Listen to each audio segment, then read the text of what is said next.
Bismillahirrahmanirrahim. Assalamualaikum warahmatullahi wabarakatuh。各位大家好，我係黃老師，非常高興嘅再一次嘅喺呢度同大家見面。Alhamdulillah，大家好嘛？一切讚頌全歸阿拉，我作證萬物非主，唯有阿拉。我一作證穆罕默德係阿拉的使者。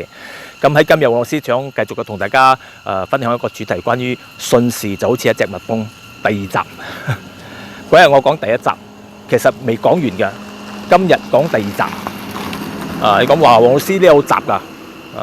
一定咯，一啲嘢你要3分鐘、4分鐘講完晒，全部嘢係好難嘅。所以講唯有係有第二集啦。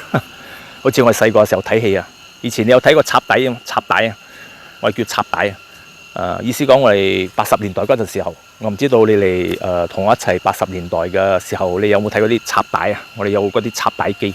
以前我哋最記得我哋細個時候追戲啊，香港嘅尤其是嗰出戲叫咩戲啊？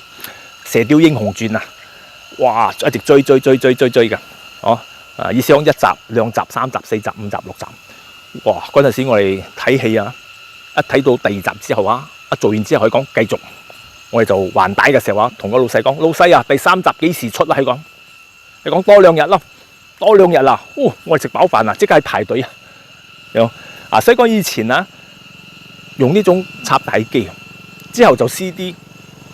所以呢啲嘢全部都被淘汰咗啦，所以講時代會轉變啦。家陣我哋一機在手，知道晒全部嘢，有冇？所以黃老師繼續嘅同大家分享第2集咯。OK， 講翻上一集，聖人講信士好似一隻蜜蜂啊，去食好嘅，去吐好嘅。意思講蜜蜂啊，去食嗰啲好嘅，就好似信士啊，去食方面啊，佢係食嗰啲合法嘅嘢，嗰啲清真純正嘅嘢，係啦對物。因為蜜蜂啊，佢唔食嗰啲邋遢嘢嘅喎。你睇嗰啲蜜蜂啊，去採蜜嘅啫。去採蜜啊，佢都要睇嗰個花蜜嚟採嘅喎。嗰啲唔好嘅花，佢都唔去採起嘅蜜啊。意思講啊，蜜蜂啊，去食好嘅，之後去吐嗰個蜜糖啊，係好嘅。就好似個信士啊，去食好嘅，咁佢講嘅嘢，去做嘅嘢啊，亦都係會令人受益嘅嘢。你明白冇？因為咩？你食唔好嘅嘢，講嘢都會唔好嘅喎。所以講我哋人啊，有關係到我哋食乜嘢嘅喎，一個人嘅性格有關係到佢食啲乜嘢喎。你睇個羊啊，食草，羊有食第啲嘢冇？羊冇食第啲嘢嘅，係食草啫。你睇佢嘅性格好順品嘅，有冇？所以講啊，意思講啊，蜜蜂食好嘅，信士去食，亦都要食嗰啲哈勒對物，就係合法純正嘅嘢，咁先至去做嗰啲公修啊、伊巴德啊，咁阿拉斯旺都得啦，佢先接受啊嘛。若果一個人食嗰啲唔乾淨嘅嘢，嗰啲哈林嘅嘢、不合法嘅嘢啊，你諗下佢嘅祈禱，阿拉會接受冇？阿拉唔會接受嘅，因為有聖人講啊，有個人若果去食嗰啲哈林嘅嘢啊，佢嘅祈禱啊，聖人講阿拉唔會接受嘅。所以講蜜蜂啊，去食好嘅。第二樣嘢就係蜜蜂啊，去只做善事，意思講啊，去採蜜，去吐出嗰啲蜜糖啊，會令社會受益咯。就好似信士咯，去講嘅一切，去做嘅一切，會令人受益咯，有冇？蜜蜂佢就係咁咯，佢吐出嘅嗰啲花蜜、嗰啲蜜糖就會令人受益咯。跟住咧就係蜜蜂係唔會傷害他人。蜜蜂啊，佢就係採蜜嘅，佢唔會去特登去叮人嘅，除非嗰個人要攞佢嘅蜜糖嘅啫，佢先去為咗自衛去保護佢嘅蜜蜂竇啊，佢先叮人嘅啫。你試下嗰啲蜜蜂，你隔周起嘅蜜蜂竇，係成班就一齊嘅合作嚟叮你，咁所以講話蜜蜂啊。你冇嘢佢唔會惹你嘅，就好似信士啊，去做翻佢自己嘅嘢，佢唔會做嗰啲會害人嘅嘢，講説話害人冇嘅，去做翻佢嘅嘢，除非有人嚟侵害佢，咁佢為咗自衛，佢會同對方對抗，就好似有個賊佬嚟我哋屋企偷嘢嘅時候，有冇？我哋一定要諗辦法要阻止佢啊嘛，唔係企喺嗰度睇住佢攞我哋嘅嘢咩？睇住佢傷害我哋嘅家人咧，我一定要諗辦法點樣嘅阻止佢嘛。所以講呢度嘅阻止就係為咗自衛咯。蜜蜂亦都係咁樣，你唔惹佢，佢唔惹你，去做翻佢嘅嘢。你試下攞佢嘅蜜糖，蜜蜂竇下，佢就會啄你啦，啱冇？跟住蜜蜂啊，去日頭去採蜜，晚上去瞓覺冇瞓覺㗎。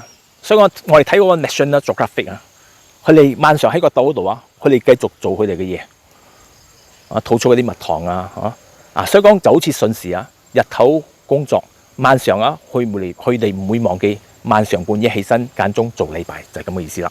跟住蜜蜂啊，佢唔會做一啲令人討厭嘅嘢，去採佢嘅蜜，去翻到竇嗰度啊，去做翻佢嘅嘢，有冇？